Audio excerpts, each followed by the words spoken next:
નમસ્કાર દોસ્તો, વિડીયોમાં ફરી એક વખત તમારું સ્વાગત કરું છું. ઘણી બધી વખત તમે ટ્રેનમાં મુસાફરી કરતા હશો ને દોસ્તો, તો તમે પણ જોયું હશે કે જે ટ્રેનની અંદર કઈ ચીજ વસ્તુઓ વહેંચવા આવે છે એ લોકો પણ ઘણી બધી વખત ઇંગ્લિશમાં વાત કરતા હોય છે. ત્યારે આપણને વિચાર આવે કે ભણેલો ગણેલો વ્યક્તિ પોતાનું પેટ ભરવા માટે, પોતાના પરિવારનું ગુજરાન ચલાવવા માટે ટ્રેનની અંદર પ્રકારની ચીજ વસ્તુઓ વહેંચવા માટે આવે છે. કારણ કે છેલ્લા 10 વર્ષની અંદર આપણે જોઈએ તો આ લોકોએ શિક્ષણનું કાસળ કાઢી નાખ્યું છે. આ લોકોનો એક ધ્યેય છે કે કોઈનું પણ બાળક ભણી ગણીને આગળ વધવું ન પડે. જો ભણી ગણીને આગળ વધશે, સારામાં સારી નોકરી મળી જશે, આઈપીએસ અધિકારી બની જશે, કોઈ મોટો વકીલ બની જશે, કોઈ કમિશનર બનશે, કોઈ જજ બનશે, તો કાલે સવારે અમારી જે ભ્રષ્ટાચારની દુકાન છે એ દુકાન બંધ થઈ જશે. બરાબર કે નહીં? એટલે આ લોકોએ નક્કી કર્યું છે કે સૌ પહેલા આપણે સરકારી સ્કૂલનો ખાત્મો કરો. સરકારી સ્કૂલનો ખાત્મો થાય એટલે સામાન્ય મધ્યમ વર્ગના બાળકો જે પોતે ભણી ગણીને આગળ વધવા માંગે છે એ લોકો તો બિચારા ભણી જ નથી શકવાના. કારણ કે પ્રાઇવેટ સ્કૂલમાં જવાની એ લોકોની બિચારાની કદાચ એટલી પરિસ્થિતિ ના હોય. એટલે પ્રાઇવેટ સ્કૂલમાં કોણ જાય છે કે જેમની પાસે અઢળક રૂપિયાઓ છે, મોટા મોટા ડોનેશનો ભરી શકે છે, મસ્ત મોટી ફીઓ ભરી શકે છે. સારામાં સારી ડિગ્રી લાવ્યા પછી નોકરીઓ માટે આ લોકો નીચલી બારીએ, પાછલી બારીએ કમિશનો આપીને સારામાં સારી નોકરીઓ પણ અપાવી શકે છે. એવી જેની હેસિયત છે, મોટા ભાગના લોકો એવા પ્રાઇવેટ સ્કૂલની અંદર ભણે છે.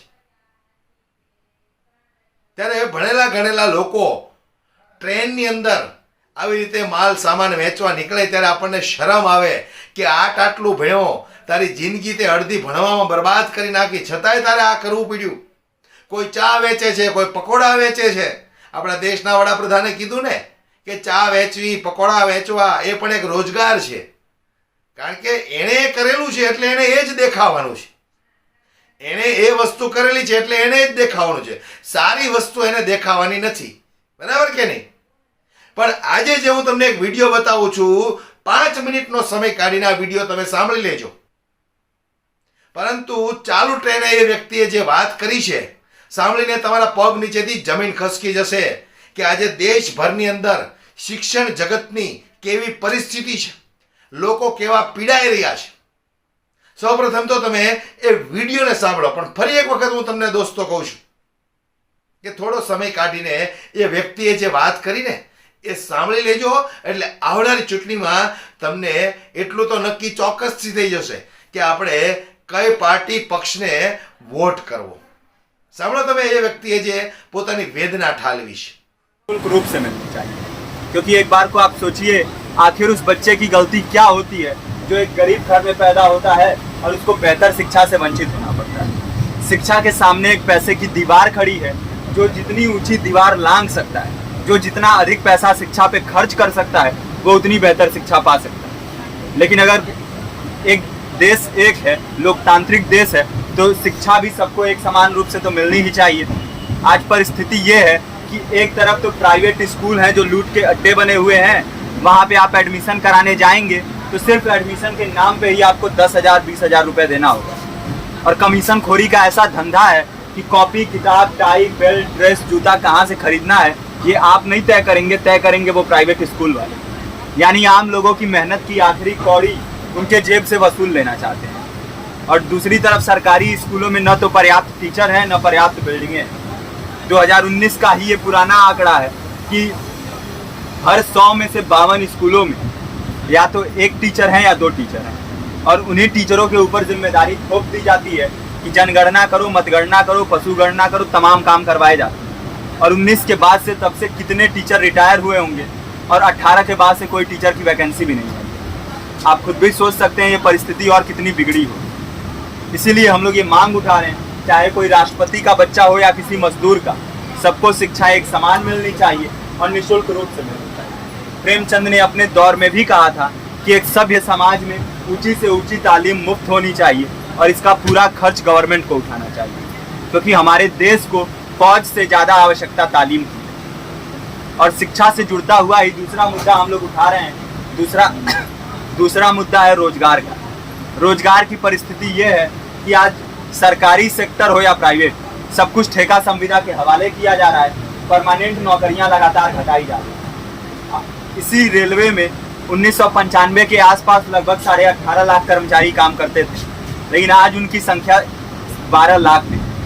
आप खुद भी सोच सकते हैं कितने बड़े पैमाने पे परमानेंट पदों को घटाया जा रहा है। और आज आलम ये है, एक तरफ लाखों पद खाली पड़े हैं, फिर भी कोई वैकेंसी नहीं निकलती। जो वैकेंसियां निकलती हैं उनमें भ्रष्टाचार होता है, पेपर लीक हो जाते हैं। RO, UP police, BPSC, SSC, CGL, ऐसे तमाम पेपर लीक हो चुके हैं, आप लोग भी जानते ही हैं। अभी नीट की धांधली में ये पता चला कि एक एक पेपर 30 लाख से 50-50 लाख रुपए में बेचा गया। हम और आप तो ये पैसा नहीं दे सकते। पूरी की पूरी कारस्तानी सरकार, प्रशासन, शिक्षा माफियाओं की होती है। और भुगतता कौन है? आम घरों के लोग, जो लोग सालों साल तैयारी करते हैं, दिन भर में 10-10 घंटे, 12-12 घंटे पढ़ते हैं। और इतनी कड़ी मेहनत के बाद, सालों साल की मेहनत के बाद उनके हाथ लगती है तो सिर्फ हताशा, निराशा, अवसाद। बहुत से छात्र नौजवान जो इस बेबसी में, इस डिप्रेशन में नहीं जी पाते, आत्महत्या तक के कदम उठा लेते हैं। लेकिन ये देश की विडंबना है कि टीवी चैनल, अखबार, मीडिया, नेता, मंत्रियों के लिए कहीं ये कोई मुद्दा नहीं है। उनके लिए मुद्दे हैं तो जाति, धर्म, रंग, नस्ल, अगड़ा पिछड़ा। आज जब पूरी परिस्थिति इतनी भयावह है तो ये जरूरी है कि लोगों के बीच में जाया जाए, लोगों को संगठित किया जाए और एकजुट किया जाए। क्योंकि आज अगर अपने मुद्दों पर बोलेंगे नहीं तो कल को ये परिस्थिति और बिगड़ेगी। हो सकता है ले देके अपनी जिंदगी तो हम लोग काट ले जाएंगे, लेकिन आने वाली पीढ़ियों को क्या भविष्य देके जाएंगे, ये भी सोचने वाली बात है। हमारे साथी ने आपको पर्चा दिया है, पर्चा आप तक पहुंच गया है। पर्चे में और भी बातें हैं, इसको पूरा विस्तार से पढ़िए। पर्चे में हमारा नंबर है, संपर्क कीजिए। फेसबुक का, इंस्टाग्राम का लिंक है, आप वहाँ पे जाएंगे तो आपको पता भी चलते रहेगा कि लगातार किन किन माध्यमों से हम इस अभियान को चला रहे हैं। नुक्कड़ नाटक, संगीत, शिक्षा सहायता मंडल, लाइब्रेरी, तमाम माध्यमों से इस अभियान को चला रहे हैं और कोशिश कर रहे हैं कि बड़े से बड़े पैमाने पर हर जगह पे लोगों को संगठित किया जाए और एकजुट किया जाए। आपके बीच भी आए हैं आपका साथ और सहयोग दें, साथ इस रूप में कि आप भी हमारे इस कारवां और इस मुहिम से जुड़िए। तो आने સાંભળ્યા પછી તમારે નક્કી કરવાનું છે કે ભણેલા ગણેલા બાળકો, યુવાનો ટ્રેનની અંદર આવી વસ્તુઓ વેચતા હોય છે અથવા ચાની લારી કરીને ઊભા હોય છે, પકોડાની લારી કરીને ઊભા હોય છે, તો વિચાર કરો તમે, આ લોકોએ શિક્ષણનું કેવું કાસળ કાઢી નાખ્યું હશે, જેથી કરીને આ ભણેલા ગણેલા લોકોને આવા ધંધા કરવા પડે છે। પૈસાવાળા છે એને તો ક્યાં તકલીફ છે, બાપ દાદાના સારામાં સારા ધંધા હાલતા હોય, ભણી ગણીને કદાચ સારી ડિગ્રી મળે તો ઠીક છે, નહીતર બાપુજીનો ધંધો ચાલે જ છે, ત્યાં બેસી જવાનું। પણ જે ગરીબ, મજબૂર, સામાન્ય વ્યક્તિ છે એમના બાળકોનું શું? આ સરકારને એમની કોઈ ચિંતા છે નહીં। વિડીયો ખૂબ શેર કરો, દરેક લોકો સુધી પહોંચાડો, એટલે દરેક લોકોને પણ ખબર પડે કે આવનારી ચૂંટણીઓમાં આપણે કોને વોટ આપવો, આપણા માટે નહીં, આપણા બાળકોના ભવિષ્ય માટે। નમસ્કાર।